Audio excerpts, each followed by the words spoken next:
High my dear friend accept hard code লাবুল সালাম আসসালামু আলাইকুম। আজকে আমরা শুরু করতে যাচ্ছি এসএসসি দাখিল 2027 ফুল ইংলিশ গ্রামার কোর্সের নারেশন পার্ট 3 নিয়ে। আজকে আমরা নারেশন পার্টের গুরুত্বপূর্ণ একটি টপিক নিয়েছি টেন্স। এই টেন্সের পরিবর্তন ছাড়া কখনো আমরা নারেশন করতে পারবো না, তাই আজকে শিখব কিভাবে টেন্স পরিবর্তন করতে হয়। প্রেজেন্ট ইনডেফিনিট টেন্স যদি থাকে আমরা ফার্স্ট ইনডেফিনিট টেন্স করতে হবে। প্রেজেন্ট ইনডেফিনিট টেন্স থাকলে আমরা নারেশন প্রেজেন্ট ইনডেফিনিট টেন্স থেকে আমরা ফার্স্ট ইনডেফিনিট করতে হবে। ফার্স্ট ইনডেফিনিট যেমন he said to me I love you, এখানে প্রেজেন্ট ইনডেফিনিট টেন্স আছে, আমরা নারেশন করছি he told me that he loved book, তাহলে এখানে লাভড হয়ে গেছে, ফার্স্ট ইনডেফিনিট টেন্স হয়েছে। তারপরে বলছে প্রেজেন্ট কন্টিনিউয়াস টেন্স থাকলে আমরা ফার্স্ট কন্টিনিউয়াস টেন্স করব। প্রেজেন্ট কন্টিনিউয়াস টেন্স থাকলে আমরা কি ফার্স্ট কন্টিনিউয়াস টেন্স করব। কিভাবে করব দেখা যাক।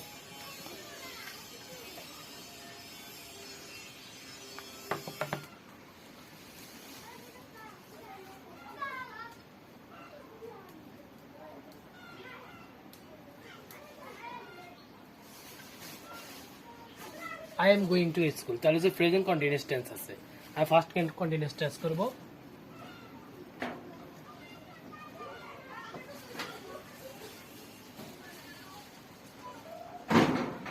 he was going to school, তাহলে ফার্স্ট কন্টিনিউয়াস টেন্স হচ্ছে কি he was going to school, তাহলে ফার্স্ট কন্টিনিউয়াস টেন্স এইভাবে হবে।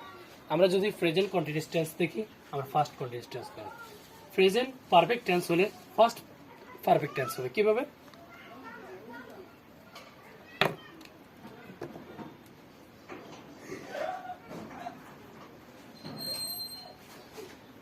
I have gone, I have gone, আর এটা I have gone যদি থাকে কি I have gone, I have gone হলো কি প্রেজেন্ট পারফেক্ট টেন্স। এই প্রেজেন্ট পারফেক্ট টেন্সকে আমরা যদি ডাইরেক্ট থেকে ইনডাইরেক্ট করি তখন হবে কি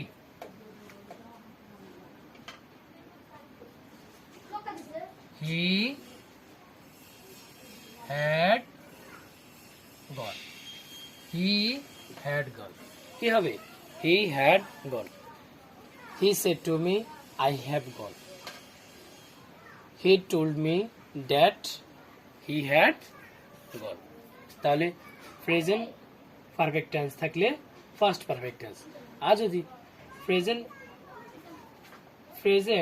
ফার্স্ট ইনডিফিনিট টেন্স হয় তাহলে ফার্স্ট পারফেক্ট টেন্স হবে। ফার্স্ট ইনডিফিনিট টেন্স থাকলে ফার্স্ট পারফেক্ট টেন্স কিভাবে দেখা যায়।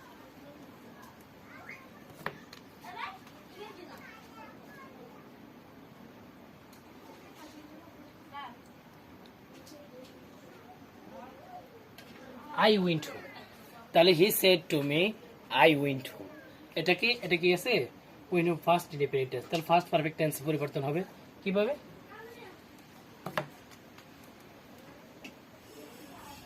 he had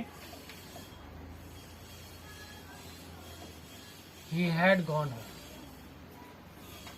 he had gone home, তাহলে first perfect tense, first indefinite থাকলে ফার্স্ট পারফেক্ট টেন্স হয় he had gone home। First continuous tense থাকলে আমরা কিভাবে ফার্স্ট কন্টিনিউয়াস টেন্স থাকলে আমরা ফার্স্ট পারফেক্ট কন্টিনিউয়াস টেন্স বসে দেব। ফার্স্ট কন্টিনিউয়াস টেন্স বলছি কি ফার্স্ট কন্টিনিউয়াস টেন্স হলো ফার্স্ট পারফেক্ট কন্টিনিউয়াস টেন্স, কিভাবে দেখা যাক।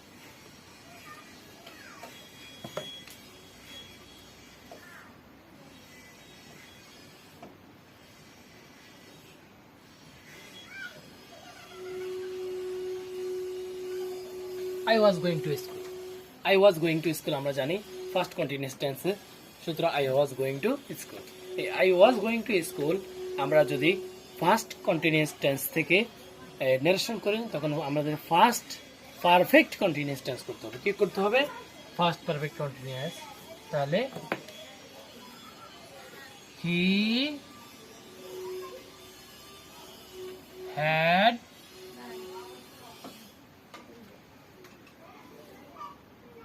been going to